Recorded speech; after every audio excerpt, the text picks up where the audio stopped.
이런 식으로 말만 개혁하려고 이렇게 하지 국민 반발이 무서워서 해야 될 일을 못하는 이런 거는 정말 비겁한 정부고 있어서는 안 되는 정부 정책이죠.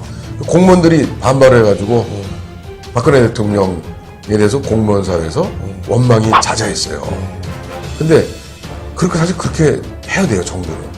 우리 한국당이 또 많은 국민의 지지를 받아서 견제를 잘해야 되는데 국민께서 아직 특히 청년들이 한국당의 지지를 아직도 못 보내고 계시잖아요. 저희 탓이죠. 저희가 잘해야죠. 죄송하게 생각하죠. 소통하지 마시고 국민의 목소리를 듣고 고집불통으로 국가를 끌지 마십시오.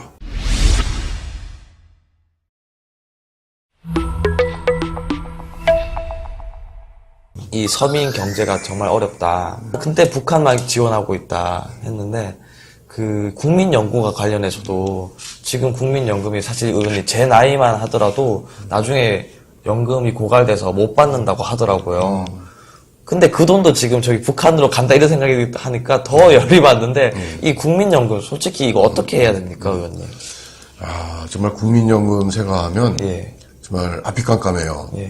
지금 국민연금이 이제 자신이 생산 능력이 있을 때, 경제 활동을 할 수 있을 때 돈을 내고 그걸 이제 모아서 노후에 일할 수 없을 때 이제 수급해서 이제 노후 생활을 하는 그런 목적 아니겠어요? 근데 지금 우리나라 국민연금의 제일 큰 문제는 저출산 문제로 해서 생산 가능한 보험료를 납부할 수 있는 그런 세대가 점점 이제 역피라미드로 줄어들고 있죠. 그럼 돈 내는 사람은 적은데 탈 사람들은 많은 거예요. 평균 수명이 지금 82세예요. 이 연금을 처음 만들 때는 72세였는데 평균 수명이 지금 82세. 그러니까 앞으로 이제 또 10년, 20년, 30년 지나면 의학도 발달하고 그러면 뭐 90세 되고 그러니까 연금을 수급할 고령층은 점점 늘어나고요.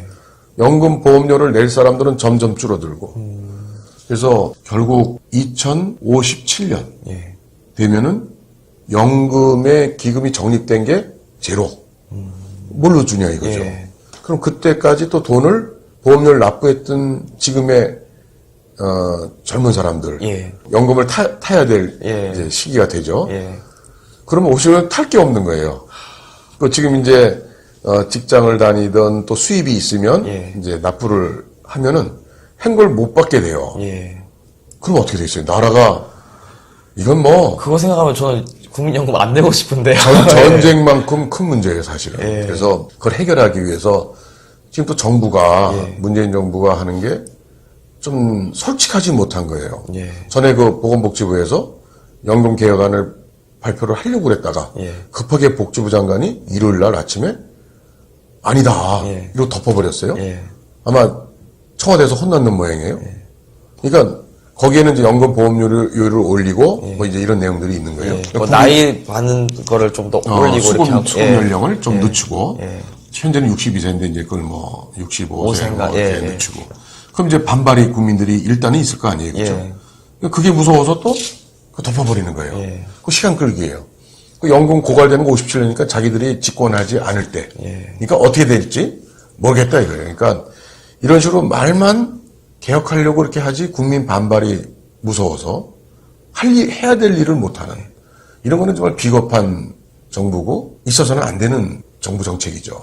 국민들 반발이 있어도 정말 그거는 해야 되는 일 아닙니까? 그렇습니다. 그래서 이거는 첫째 연금의 문제는 정부가 국민한테 솔직하게 설명을 하고 국민에게 일정 부분에 어려움을 겪을 수 있는 걸 동의를 구해야 돼요.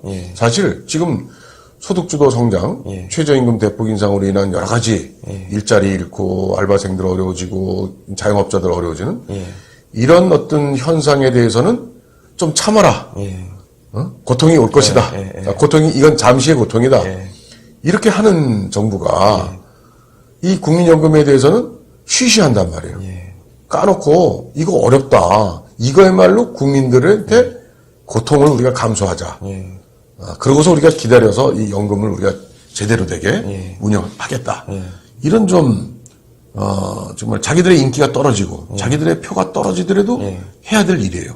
전에 그 2015년도 박근혜 정부 때 그 공무원 연금개혁 그걸 해가지고 공무원들의 반발을 많이 샀거든요. 근데 그전에는 공무원 연금에 대해서 정부의 지원이 엄청났어요.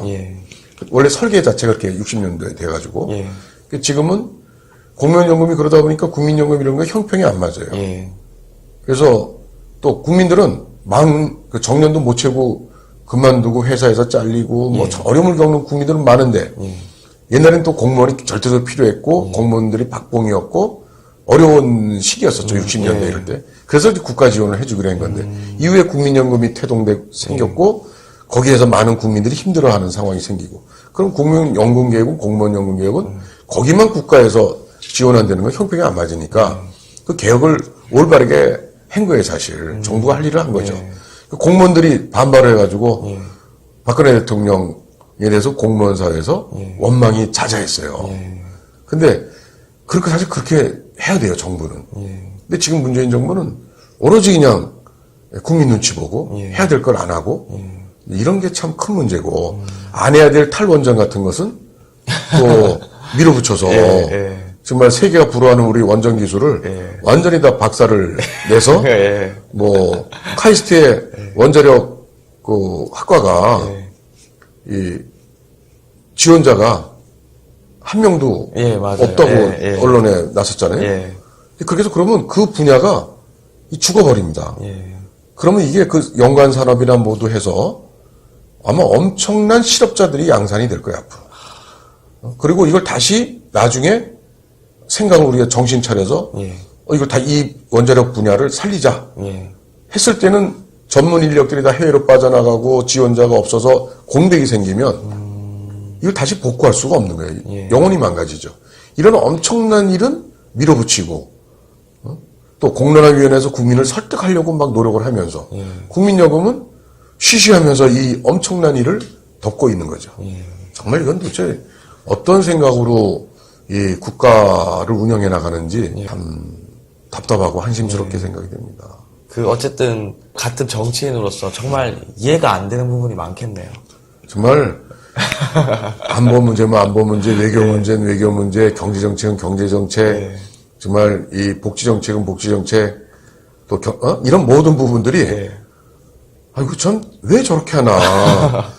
그리고 남북 문제에 그렇게 매달려서 그냥 북한을 오고 가고 뭐 그 열정으로 밀어붙이는 그런 힘으로 이런 국민연금 개혁, 저출산 문제 이런 문제에 대해서 좀 정말 올인을 해서 대통령이 진두지휘하면서 매일 저출산 문제에 대해서 정말 저출산 그 상황판을 만들어 놓고 청와대에 되지도 않는 그 일자리판 만들어 놓고 쇼할 것이 아니라 저출산판 만들어 놓고서 정말 그게 올라가는지 내려가는지 체크하면서 그 지금 1년에 10조 이상씩 지금 해서 저출산 대책이 총 지금 200조 가까이 들어갔거든요. 그게 효과가 없어요. 뭐 국토부, 뭐 국방부 모든 부처에 저출산 극복 관련 예산들이 다 들어가 있어요. 그게 다 저출산 대책비를 우리가 이렇게 많이 쓰고 있다. 이거는 사실은 솔직히 문재인 정부만의 요 때의 잘못만은 아니에요. 솔직히. 그거는 우리 한국당 전에 정부에서도 저출산 대책이 미흡했어요. 그러니까 제가 이제 국회의원 하면서 주장했던 거는 안타까운 게 저출산 대책은 모든 부처와 관련이 있고 또 종합적인 정부 대책이 나와야 되고 문화, 우리 또 가임 여성 또 정년기의 또 청년들 모두가 문화적 의식의 변화도 있어야 돼요. 우리 옛날 말로 아이들 옛날에 많이 낳았잖아요. 없는 시절에. 그때는 피임법도 잘 몰랐고 뭐 그냥 게 자연순산이 뭐 많았잖아요. 그때는 산 사람 입에 거미줄 안 친다. 그러니까 많이 자녀들을 낳고 생활이 어려워도 다 자라난다. 다. 자기 몫이 있다. 낳아 놓으면 잘 자란다. 잘 자란다. 돈 없어도. 그러면서 위안을 하면서 우리가 다자녀 우리 그때 국가였죠. 그래서 그런 이제 우리 동력으로 해서 참 가난하고 없었지만 이제 정말 새마을 운동 정말 잘 살아보세 이러면서 그 박정희 대통령 때 국가의 성장 동력을 만들어 가는데 우리가 국민이 뭉쳐서 해냈잖아요. 그러니까 지금 그런 게 너무 이제 그런 부분도 우리가 정부에서 예. 이 청년들의 생활 어려움은 어려운 거를 해결해주고 물질적인 거는 또 해결해주고 예. 또 임팩트 있게 야 애기 낳으면 뭐가 좋다 결혼하면 뭐가 좋다 이런 걸 좀 흩어져서 찔끔찔끔 있는 예산들을 다 모아서 확실한 대책을 좀 내놔야 된다는 거죠. 그래서 이런 것들을 대통령이 앞장서서 해야 돼요, 사실은. 이게 남북의 평화 통일, 평화, 이게 정말 아주 정말 중요하기 짝이 없죠. 그것을 우리가 소홀히 하자는 생각이 전혀 아니고, 그건 그것대로 우리가 참 미래에, 좀 한반도 평화를 위해서 하는 것을 누가 반대하겠어요. 다 우리 야당도 다 올바르게 하면 협조하겠다 이거죠. 비핵화도 진전시키면서 거기에 상응하는 협력도 할 거 있으면 하고, 이렇게 합리적으로 하자는 거죠. 갔다가 그냥 이 한쪽에 너무 기울어져 있어요. 이렇게 대북 정책은 온 힘을 기울여서 하면서 이런 국가적 큰 연금 문제 이런 거를 저출산 해결 문제를 이렇게 뒷전을 돌리고 있는 이런 모습. 이게 바로 정말 이것이 쌓이면은 정말 엄청난 적폐가 될 거예요. 자기 정부 때 일이 아니라고 뒤로 미루는 폭탄 돌리기식의 이런 거는 우리 과거 정부들 쭉 그런 거는 이 점에 있어서는 문제 있었어요. 근데 문재인 정부 좀 달라진다고 약속했잖아요, 국민들한테. 그건 달라지게 이런 거 해야 되는데 이런 거 국내 정치는 그냥 그대로 놔두고 더 적폐를 쌓고 그리고 또 국가 안보 외교 문제에 있어서 이상한 방향으로 지금 독주를 하고 이러니 참 나라 운명에 대해서 좀 많은 국민들께서 걱정을 하시고 우리 한국당이 또 많은 국민의 지지를 받아서 견제를 잘해야 되는데 국민께서 아직 특히 청년들이 한국당의 지지를 아직 또 못 보내고 계시잖아요. 저희 탓이죠. 저희가 잘해야죠. 죄송하게 생각하죠. 근데 제가 의원님 말씀 들으면서 정말 더 많이 걱정이 되는데, 물론 이제 의원님 혼자서 이 많은 것들을 다 해결할 수는 없지만, 이 자유한국당 또 이 많은 동료 의원들 분들과 힘을 합쳐가지고, 정말 좀 열심히 해주십시오, 진짜. 저도 이 연금 이런 얘기는 제가 나이가 들면서 이런 생각을 하니까, 정말 앞이 깜깜하고 그렇습니다, 의원님. 연금은 하여튼 이건 국민의 이걸 해결하려면 더 큰 위기, 커다란 이 아주 국가적 위기를 닥쳐올 이걸 극복하려면 정부가 첫째 투명하게 국민께 진상을 알리고 협조를 구해야 된다. 표가 떨어지고 정권을 국민으로부터 저항해서 정권을 잃더라도 해야 될 일은 해야 된다. 이런 자세가 필요하고 아까 말씀드린 소득 대체율이나 수급 연령 조정이라든가 보험료 인상이라든가 이런 부분을 국민들에게 큰 고통을 주지 않게 아직 시간이 전혀 없는 건 아니니까 하나하나 점진적으로 해결하는 그런 노력이 필요하다. 원래 방송통신위원장이셨잖아요.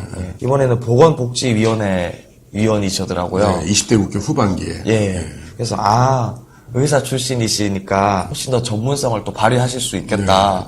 그런 생각이 들었고, 또 의원님 페이스북이나 이런 거 찾아봤더니, 또 이번에 그 10월 달에 있을 국감에서 그냥 이제 국감에 임하시는 게 아니라 이제 또 여러 국민들의 민원을 또 이렇게 들어가지고 그걸 또 적극 반영하려고 이제 이런 걸 또 만들었더라고요. 저기 비서관님이 이걸 되게 이거 잘하고 있다고 되게 어필을 많이 하시던데 이게 민생 국정 감사 이렇게 돼 있는데 간단히 의원님 좀 설명 좀 부탁드려도 될까요? 제가 보건복지위원회를 제가 재선할 때 2008년에서 12년까지 있었는데요. 그리고 이제 또 낙선을 해서 3년 지내다가 또 국토교통위원회 또 지난 2년은 이제 20대 국회 초반엔 과학기술정보방송통신회 그리고 이제 보건복지는 오랜만에 왔어요. 그래서 보건복지위원회에서 지난 재선 시절에 그 18대 국회에서 나름대로 장애인 문제 또 저소득층 복지 또 의료에 또 잘못된 또 그런 문제들 많이 제가 사실은 나름 역할을 했어요. 존엄사법도 대표 발의했었고 중증 장애인 연금법도 통과시켰고 사회복지사 등 이렇게 시설에 근무하는 분들 지위도 향상에 관한 법률도 재정법을 또 대표 발의해서 통과시켰고 하여튼 활동을 많이 했어요, 나름. 그래서 아마 제가 보건복지 오니까 그 보건복지위원회로서의 위원으로서의 활동에 굉장히 기대가 컸던 것 같아요. 제가 첫 출석하는 회의에 예. 한 가지 민원이 들어왔어요. 저 전혀 모르는 분인데 예. 이메일로 예. 아기 12개월 된 아기를 가진 엄마인데 예. 그 아기가 그 희귀난치성 질환인 심장병을 앓고 있는데 예. 그 시술비가 1억이 들고 또 3개월에 한 번씩 유지하는 또 이 비용이 예. 3천만 원씩 들고 그러니까 이 너무 치료비가 없어서 큰일 났다 이거예요. 상임위원회에서 이제 장관 있고 그런데 내가 그걸 따져 물었어요. 예. 이런 사람 이거 돈 없는 사람 죽으라는 거 아니냐. 이거에 대해서 이제 급여 보험 적용을 시켜줘야 되지 않겠느냐. 예. 그 이제 비급여예요. 보험 적용이 안 되고 있더라고요. 예. 그래서 하여튼 뭐 보건복지 장관이 하여튼 적극 검토하겠다 해서 지금 검토 중인 걸로 알고 있어요.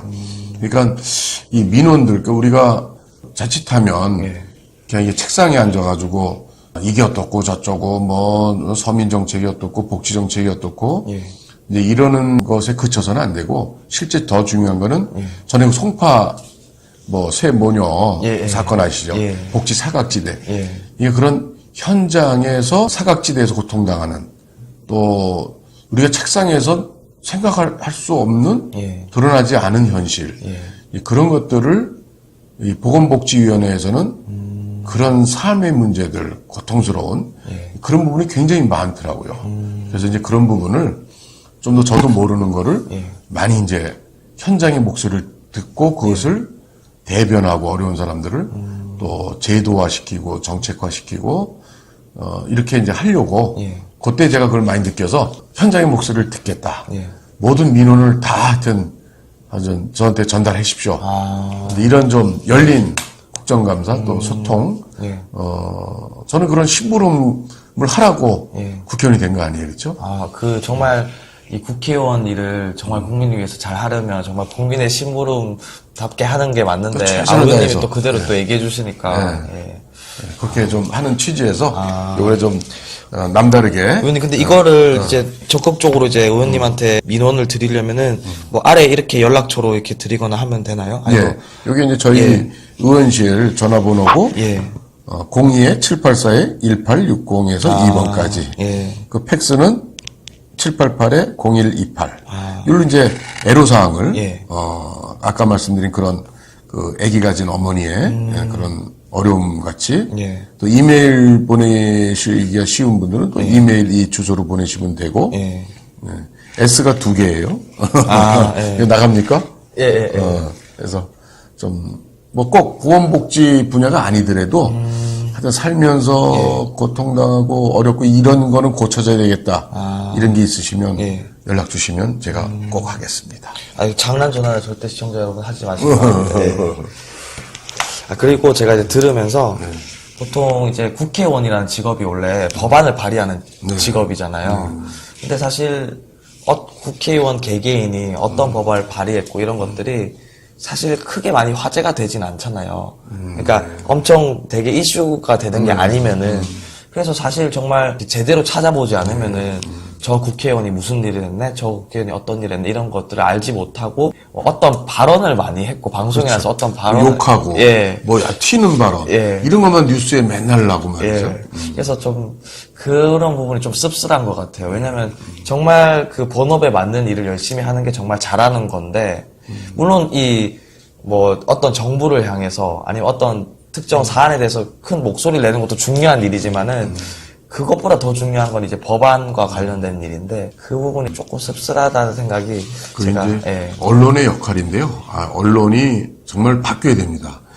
이게 무슨 누구를 또 정치인끼리 싸우는 거, 정당끼리 싸우는 거, 욕하는 거, 그리고 뭐 쌍욕 아주 이상한 말 하는 거 이런 거를 이제 흥미 위주로 또 시청률을 높이기 위해서 뭐 구독률 높이기 위해서 그러는지 모르겠는데 뭐 그런 것도 있겠죠. 그렇지만 지금 우리 청와대 대표님께서 말씀하셨듯이 이게 우리 사회에 중요한 법이 어떤 것들이 지금 국회의원에 의해서 나왔는가 어떤 일들이 벌어지고 있는가에 대한 좀 정책적이고 심도 있게 재미가 좀 없을지라도 그런 프로도 좀 많이 방송에서 좀 또 신문에서 예. 다뤄줄 필요가 있어요. 근데 우리 청와대 우리 여기서도 좀 이제 앞으로 뭐 그렇게 좀 잘 하고 계시지만 정책적인 이런 내용들을 해주시면 하는 그런 바람을. 예, 제가 언론이 못하는 것을 유튜브로서 제가 좀 보충해 보겠습니다. 저 같은 경우는 예, 뭐 욕이나